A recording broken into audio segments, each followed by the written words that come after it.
Party కుటుంబ సభ్యులందరికీ నా యొక్క నమస్కారములు.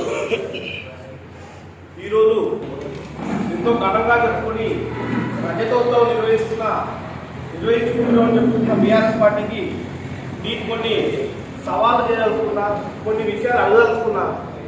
అసలు రజతోత్సవం చేసే పార్టీ మీకు అవకాశం అధికారం ఉందా?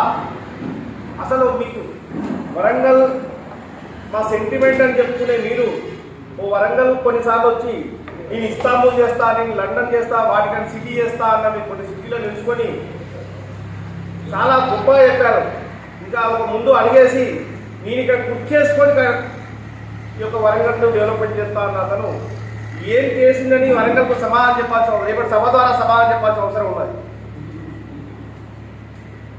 చాలా సిటీలో చెప్పారు పత్రికా సమావేశాలు నిర్వహించి కుక్ చేసుకోవడం కట్టిస్తా అన్నాడు.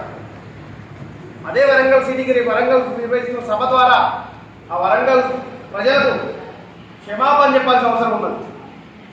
ఆ సభ ద్వారా దయచేసి ఈ సభ ద్వారా నేను చేసిన పాపాన్ని ఈ సభ ద్వారా గడుపుకుంటున్నాను, నేను క్షమాపణ చెప్పుకుంటున్నాను వరంగల్ ప్రజలందరికీ కేసీఆర్ సభారూపకంగా చేయాల్సిన అవసరం ఉన్నది.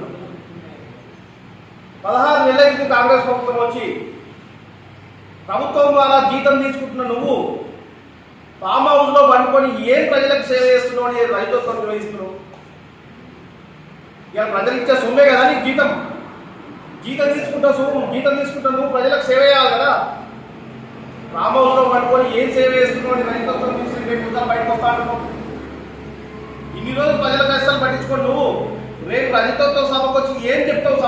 సభ ద్వారా ప్రజలకు నీ ఫామ్ హౌస్లో వండుకున్నా అని చెప్తావా?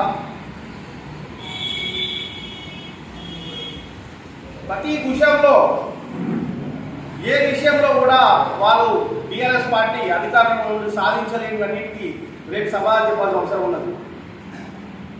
ప్రజల్లో చురుకునవుతున్నామనే ఉద్దేశం, ఏకైక ఉద్దేశంతో మీరు ప్రజల్లో ఉండాలి, మనుగడలో ఉండాలి, రేపు మనుగడ మనం కోల్పోతున్న ఉద్దేశంతో తప్పితే వారు రైతులతో నిర్వహించడానికి ఎటువంటి అధికారం లేదు. అధికారంలో ఉండగా చేయలేని ఇలా మమ్మల్ని నిలదీస్తున్నారు. నువ్వు ఏం చేస్తావు? నిలదీస్తున్నావు. నువ్వు ఎక్కడ నిరుద్యోగ వృద్ధి ఇచ్చినావు? 3 ఎకరాల భూమి ఎవరికి ఇచ్చినావు? దళితులు ముఖ్యమంత్రి ఏడి చేసినావు? రైతులకు రుణమాఫీ ఏదో పూర్తిగా చేసినావు. నువ్వు ఏమని మమ్మల్ని చేయమంటావు? నేను దాదాపుగా ఇది కష్టాలన్నా కూడా 25,000 కోట్ల రూపాయల రుణమాఫీ చేసింది గవర్నమెంట్ చెప్తూ బాధాపుతా. కాబట్టి బీఆర్ఎస్ పార్టీ నాయకులు ఈ ప్రశ్నలకు సమాధానం చెప్పి మీ రైతుత్వం ఎందుకు చేస్తున్నాం కాబట్టి ప్రజలకు క్షమాపణ చెప్తున్నాం, ఈ రైతుత్వం సభ ద్వారా ప్రజలకు క్షమాపణ చెప్తామనే ముఖ్య ఉద్దేశంతో సభ నిర్వహించాలి. సభ ద్వారా అందరికీ క్షమాపణ చెప్పుకోవాలని డిమాండ్ చేస్తూ ఈ అవకాశం మీ అందరికీ తెలుసు. Thank you.